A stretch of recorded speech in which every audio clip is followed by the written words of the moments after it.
Dear student अस्सलामु अलैकुम। I am Asif Moin. जैसा कि आप जानते हैं कि काफ़ी अरसे से हमारी जो है वीडियो आपके साथ मौकूफ़ थी और जिसकी वजह हमारी कुछ मसरूफियात थी, लेकिन आज हस्ब रिवायत हम आपके साथ मौजूद हैं। और आज हमने जो वीडियो का इंतखाब किया है आपके लिए वो है बीकॉम फाइनल यानी BCom part 2 accountancy, advance accountancy के हवाले से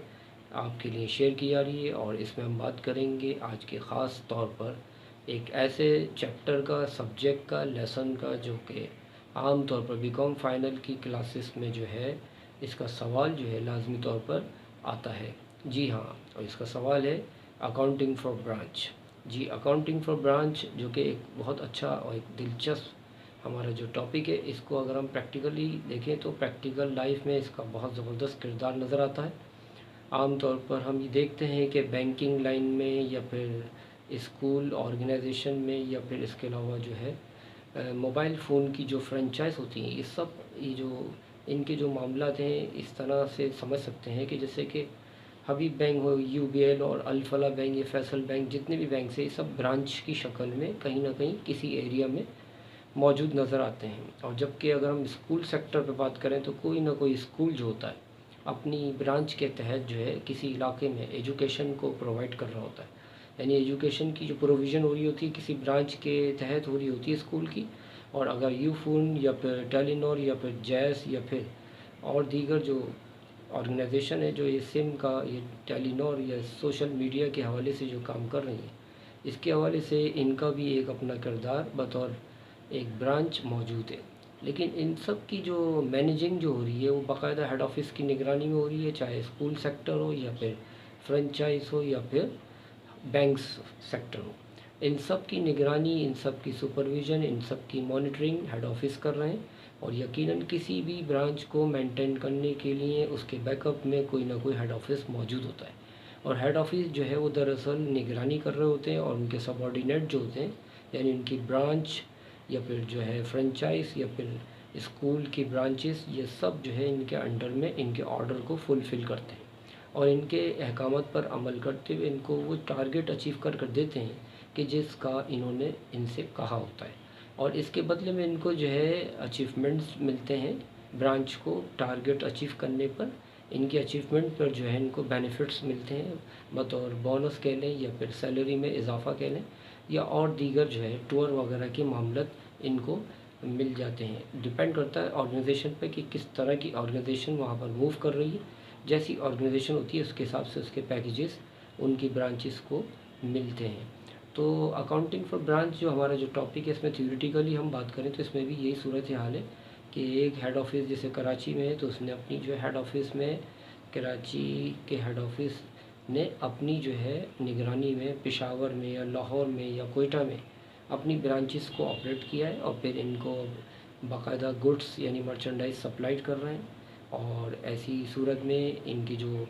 सप्लाइड करने के जो मामलात हैं, जो ट्रांजेक्शन्स हैं, वो बाकायदा एंट्री की शक्ल में हेड ऑफ़िस अपने रजिस्टर में रिकॉर्ड करते हैं। और फिर यही रिकॉर्डिंग जो है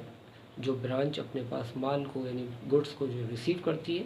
वो भी इसको जो है अपने पास रिकॉर्ड करती है। यानी ये दोनों रिकॉर्डर बन के अपने अपने काम को कर रहे होते हैं। तो देखा जाए तो ये हेड ऑफ़िस और ब्रांच की जो मामला होते हैं, जो ट्रांजेक्शन जो होते हैं, कभी कभी माल जो डिफेक्टिव होता है, गुड्स रिटर्न हो जाती है।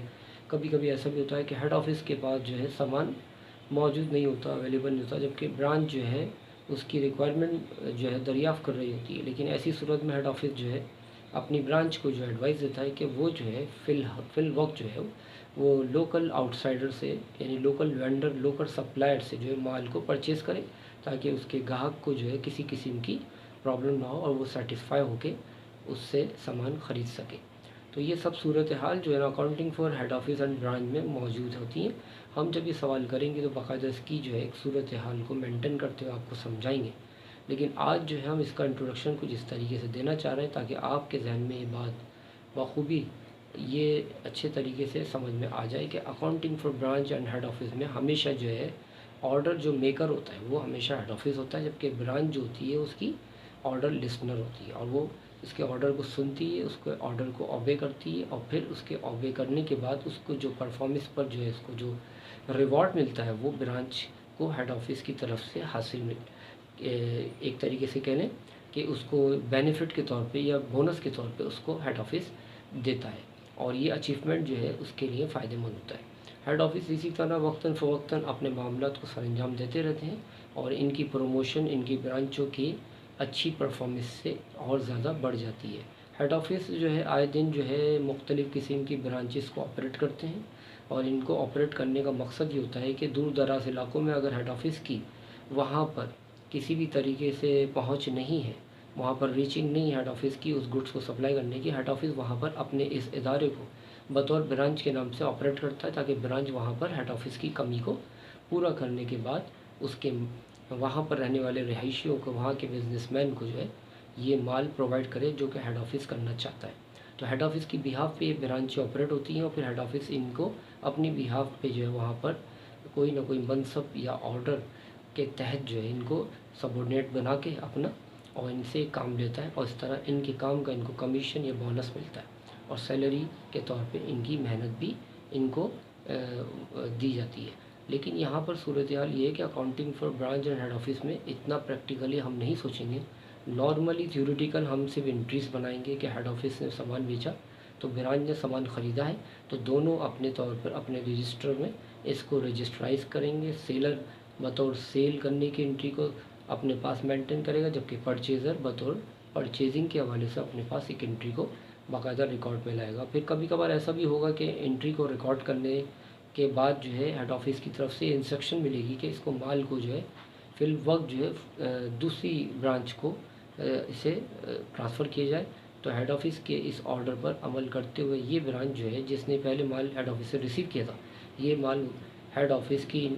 ऑर्डर के आने के बाद जो ये माल उस ब्रांच को ट्रांसफ़र कर दिया जाएगा जिसका हेड ऑफिस ने दोबारा वापस ट्रांसफ़र करने का कहा है। तो ये इस तरह के जो मामला हैं, ये अप एंड डाउन जो है, ये सारे up and down head office और ब्रांच में जो निगरानी जो होगी इनके दोनों के हवाले से, इन दोनों की जो समझ लें बिज़नेस टॉकिंग जो है, बिज़नेस ट्रांजेक्शन जो है, इनको रजिस्ट्राइज किया जाएगा, और इस तरीके से हमारा ये सवाल जो है इंशाअल्लाह ताला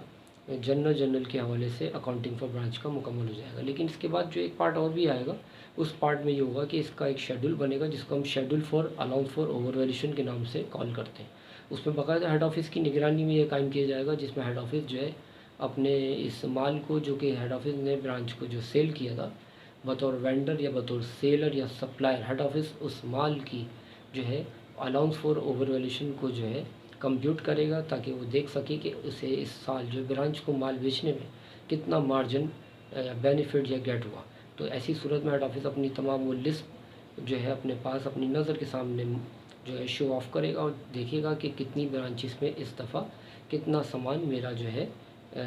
इतनी कितनी कॉस्ट पे गया है, जो मुझे ख़ुद यानी परचेजिंग पावर में मुझे मिली थी, और मैंने कितना इसको मार्जिन पर बेचा कि जितना मुझे इस कॉस्ट पर मुझे एक्स्ट्रा अमाउंट मिलना था। तो वो सारा जो डिफरेंट जो होगा वो जो मार्जिन के तौर पे जो फ़र्क होगा हेड ऑफिस उसको कंप्यूट करेगा, और अपना मार्जिन निकालने के लिए इस काम को मेंटेन करेगा, जिसे हम schedule for allowance for over valuation का नाम देते हैं। फिर बाद में इसके बाद हेड ऑफिस जो है इसके आखिरी जो प्रोसेस होगा इस बॉक्स के आखिर में जो भी अमाउंट आएगा कि इसमें जो मार्जिन हुआ होगा, तो उसकी हेड ऑफिस जो है एक एडजस्टिंग एंट्री बनाएगा। उस एडजस्टिंग एंट्री में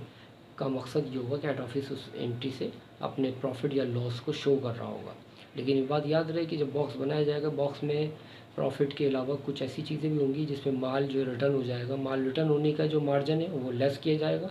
और जबकि माल जो है हम एंडिंग जो होगा कंपनी का जो हेड ऑफिस का जो माल एंडिंग में जो है बचा हुआ होगा, जो अनसोल्ड होगा, उससे भी जो है लेस किया जाएगा, क्योंकि वो बच गया, वो बिका नहीं है। बिकने से जो है चीज़ का मार्जिन हासिल होता है, जबकि बचे रहने से चीज़ का मार्जिन नहीं मिलता, रुक जाता है, फिल वक्त रुक जाता है। लेकिन होता तो है सेलर के पास, अंडर में उसके होता है, लेकिन फिल वक्त उसने उसे गेन नहीं किया होता है, इस लिहाज से उसे लेस करना पड़ता है। तो ये बात जहन में रखें कि लेस मर्चेंडाइज एंडिंग जो मार्जिन होगा वो दो सूरतों में होगा, एक रिटर्न पर्पस होगी और दूसरा मर्चेंडाइज एंडिंग पर्पस होगी। इन दोनों सूरतों में लेस किया जाएगा, आपके ओपनिंग और परचेजिंग और सप्लाइड या जो भी सूरत हाल होगी, इसमें जो भी मार्जिन होगा वो हेड ऑफिस जो है उसको अपने पास ऐड करेगा। तो इस तरीके से एडजस्टिंग एंट्री बनाने के बाद ये सवाल जो है मुकम्मल होगा। फिर इसके बाद मुख्तलिफ अजम्पशन ABC में भी आ सकते हैं, क्लोजिंग एंट्री भी आ सकती है, वो हम अपनी अगली क्लास में डिस्कस करेंगे। फिल वक्त इसका इंट्रोडक्शन ये आपके लिए मौजूद था, इसको आप अच्छे तरीके से सुने ताकि हमारी कल की क्लास में इस इंट्रोडक्शन के आगे की क्लास को मेंटेन करने में जो सूरत हाल हो उसे आपको समझने में, सुनने में किसी किस्म की कोई परेशानी पेश ना आए। Thank you for the next time. अस्सलामु अलैकुम व रहमतुल्लाह।